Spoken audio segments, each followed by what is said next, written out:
When we're first getting into playing jazz, learning tunes, in my opinion, is the main way that you're going to really progress. It's often the case that when we're first getting into this music, we might be doing it via books, we might be using videos, and it's all based around, how the music works, how a musician plays, what you can play on different chords and all that stuff. And all that's great, but the next step for most people is starting to learn a decent bunch of tunes. This helps us to, first of all, get playing with other people. If we can learn a nice repertoire of tunes that we will be able to play with the largest amount of people possible, then we are going to progress so much quicker. We're going to get into the music a lot more, we're going to enjoy ourselves, we're going to enjoy our practice a lot more, and we're just going to progress so much quicker. The other thing that learning tunes does for you is it actually teaches you how all of this theory stuff, how all these harmonic ideas work in actual context. It's the quickest way and the best way for you to progress. Learn as many tunes as possible. But you have to learn how to learn all these tunes. The way we learn tunes in jazz is completely different to the way that we learn tunes in classical music or in folk music, because we really have to know the harmony just as well as everybody else in the band. Chances are you're standing on the bandstand and you look around and you see a bassist, you see a piano player, maybe you see a guitarist. These musicians for sure know the harmony just as well as they know the melody. And that is very, very important for us to try to mirror. So even though it's not part of our job in the band to play the harmony or play the chords behind other people, we have to sort of make sure we know it just as well as everybody else, because we don't want to be left being the only person in the room who doesn't know what's going on harmonically. If you know the harmony properly, you're going to be able to improvise in a more coherent way. That's why I put together the 10 Tunes You Must Know course on my Skool account. Now, it's a course that's dedicated to just learning tunes, and it's dedicated to learning your first 10 tunes. I've made sure that we start very simply and we move on and we move on and we go through 10 tunes that I think will, first of all, help you play with as many people as possible, and second of all, will help you understand harmony. In the course, we learn the melody in a very basic, simple way, the melody as it was written by the composer, but we do this by ear. We then move on to trying to mess around with the melody a little bit, and then we move on to understanding the harmony, and we do that by two ways. First of all, I put together a bassline style sort of voice leading exercise that moves through the harmony sort of like a bass player might do. Not exactly like a bass player, but a little bit like that. And secondly, I also put together a double stopped exercise that works on the harmony in that exact same way, going through the chords, sort of like a guitarist would, but just using 2 notes per chord, because that's as many notes as we can play together at the same time on the violin. So if you are interested in checking that out, please go to the link in the description of this video and you will find a link to my Skool account. You can get hold of that course. Now, let's move on to the bulk of the video. We're going to go through these first 10 tunes that I think that you should learn as a beginner jazz violinist. Tune number 1 is Honeysuckle Rose.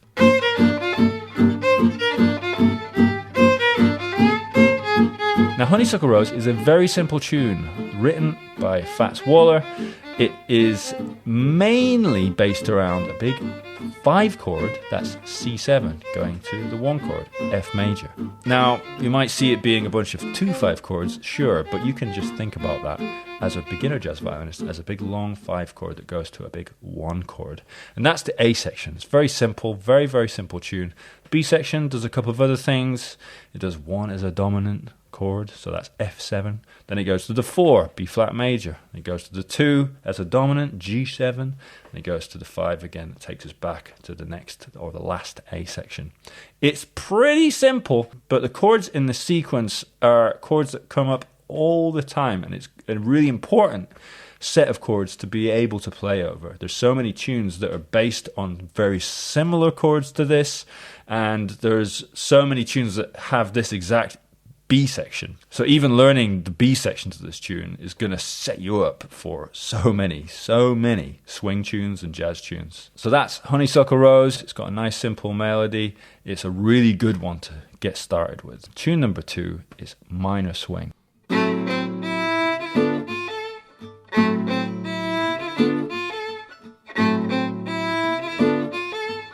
So minor swing is a tune that most jazz musicians have probably heard before.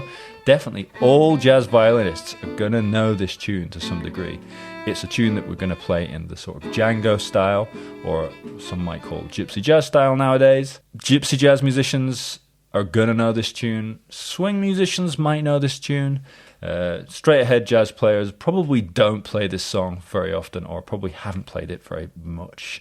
However, it's a good one to know. As a violinist, you gotta get into it. The original recording of Minor Swing with Django Reinhardt and Stefan Grappelli has pretty much one of the best violin solos I think ever recorded. Not the best, but one of the best in my opinion. It's just 3 chords: chord 1, A minor; chord 4, D minor; chord 5, E7. It's just got those chords in different sort of permutations all the way through it. It's a very simple tune to learn, and it really helps you learn about sort of how to play in a minor key. Tune number 3 is I Can't Give You Anything But Love.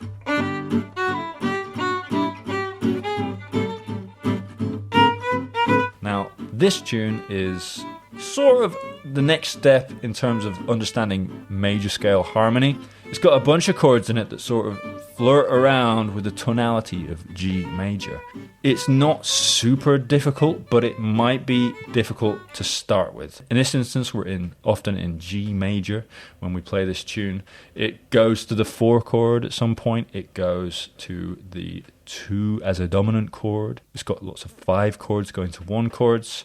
And it's got a bunch of little moments in it that will come up very often when you're learning jazz tunes. As I said, it's not super difficult, but it's not exactly straightforward either. It really does help you get into the idea of moving from chord 1 to chord 4 via 1 as a dominant. It does that twice in the tune.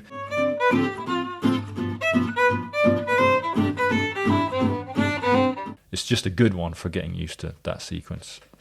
The melody is really nice, and it's a really good one to play because most people are going to have played this song.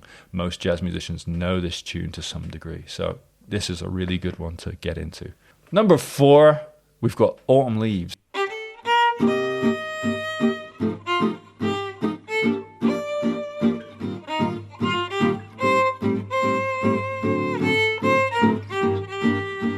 Now, Autumn Leaves is a really good one to know because everybody, and I mean everybody, knows this tune. Every jazz musician worth their salt is going to have played this tune at some point. And it's a really great one for getting used to going between a major key and its relative minor. It shows you the relationship between those 2 places and how you can navigate those 2 key centers as an improvising musician. It's really simple, but that sort of makes it quite difficult to learn and quite difficult to remember where you are in the form often, because so many of the sections in this tune are very similar to each other and they can sound very similar depending on how your ear is. So it's one that a lot of people learn and find easy to learn, but easily get lost in if they're playing with other people. So it's a really great one to spend a bit of time with, and it's got a beautiful melody that you can play just as is. You don't need to change it in any way to make it sound great, as with a lot of these tunes, to be honest. It's, in my opinion, one of the best tunes to learn at the beginning, and as I said, it's great for working on the relationship between major and minor. And number 5, to conclude part 1 of the first 10 tunes you've got to learn as a beginner jazz violinist, is All of Me.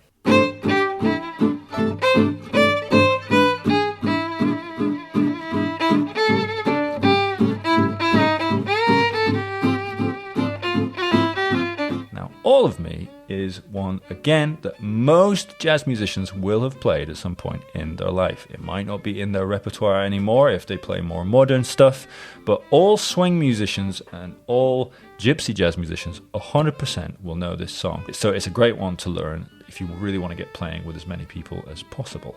It's also a great one harmonically to get used to that sound of going from chord 1, in this case C major, to chord 3 as a dominant, which in this case is E7. This is a sound that you're going to hear all the time in jazz, and it's a great one to get under your fingers and in your ear, because it's going to come up, and the more you play tunes like this, the more you will recognize this sort of sequence come up in other songs, things like Georgia on My Mind. It's also great for getting used to these sort of long strings of dominant chords that go around in fourths. So in this instance, we've got the first chord is C major, then we've got E7 as spoken about before. Then we go around a fourth to A7, which is in effect the 6 as a dominant chord, and then we rest on D minor. We've got this little string there of chords that go around in fourths. You're going to find this happening a lot in jazz music and in a lot of just music in general. These cycles of dominant chords going to major chords, going around in fourths. It's something that you need to get used to playing. It's something that you need to get used to. It's sort of in all keys. But this is a great introduction to that. And again, a great melody that you can just play straight as is written, and it will sound really nice with the chords being played underneath it. So to conclude part 1 of my 10 tunes you got to learn, we've got Honeysuckle Rose, Minor Swing, I Can't Give You Anything But Love, Autumn Leaves, and All of Me. Getting those 5 tunes down is a great start for getting to play with other people and getting to understand the ins and outs of jazz harmony.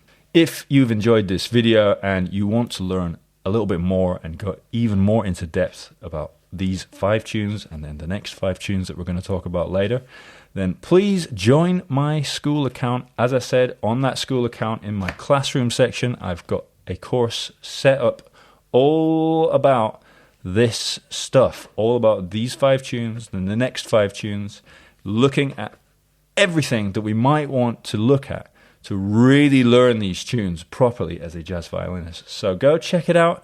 As I said, it's pretty cheap at the moment. It's going to go up soon. But if not, just keep enjoying these videos. Please like, share, and subscribe. Keep at the practice. See you soon.